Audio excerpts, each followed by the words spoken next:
European values now. That is an oxymoron today. In fact, it has been for years now.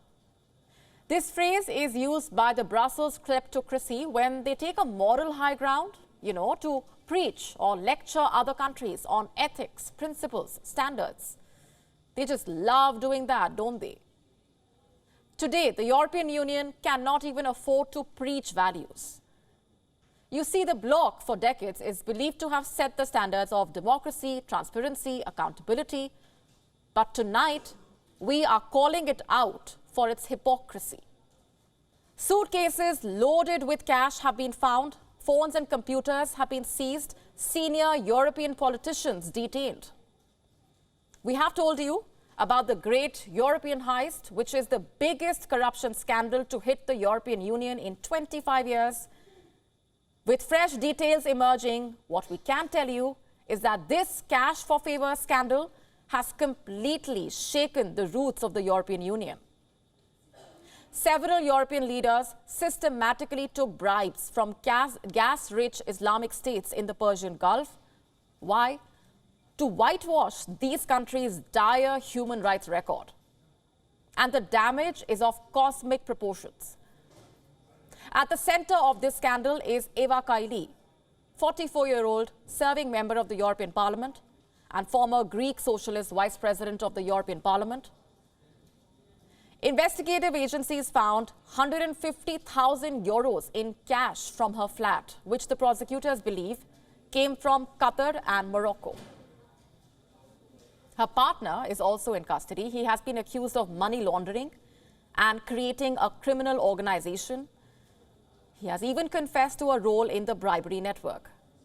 Giorgio has been a parliamentary assistant to 2 Italian MEPs. Kaili has been denying all charges.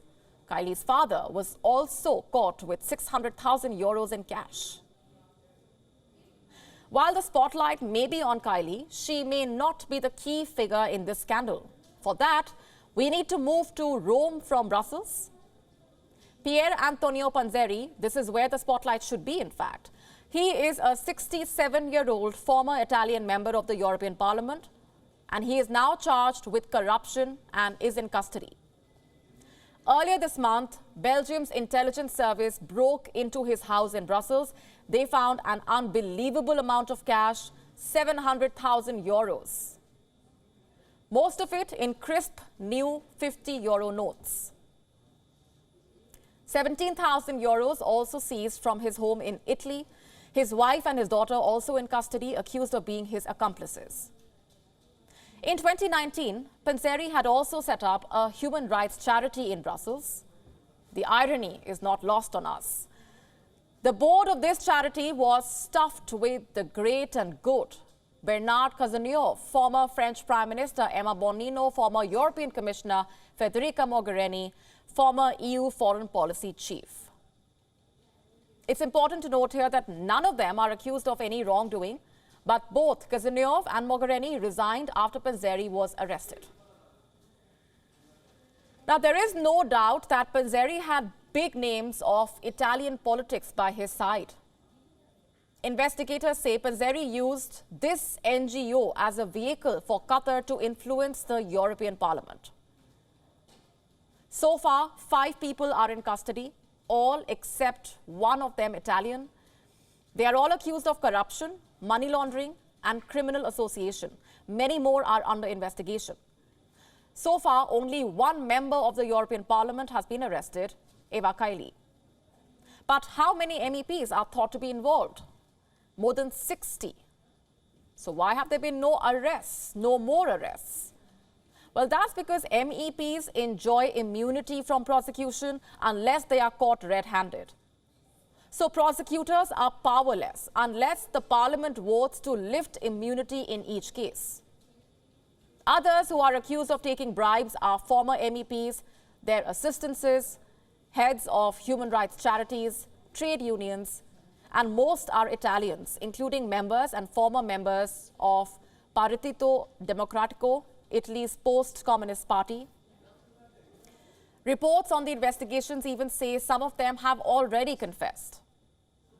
The scandal has put the Partito Democratico, or the PD, in the dock. Even Italian media, even though by and large left-wing, has been unable to avoid uncomfortable questions since the scandal emerged.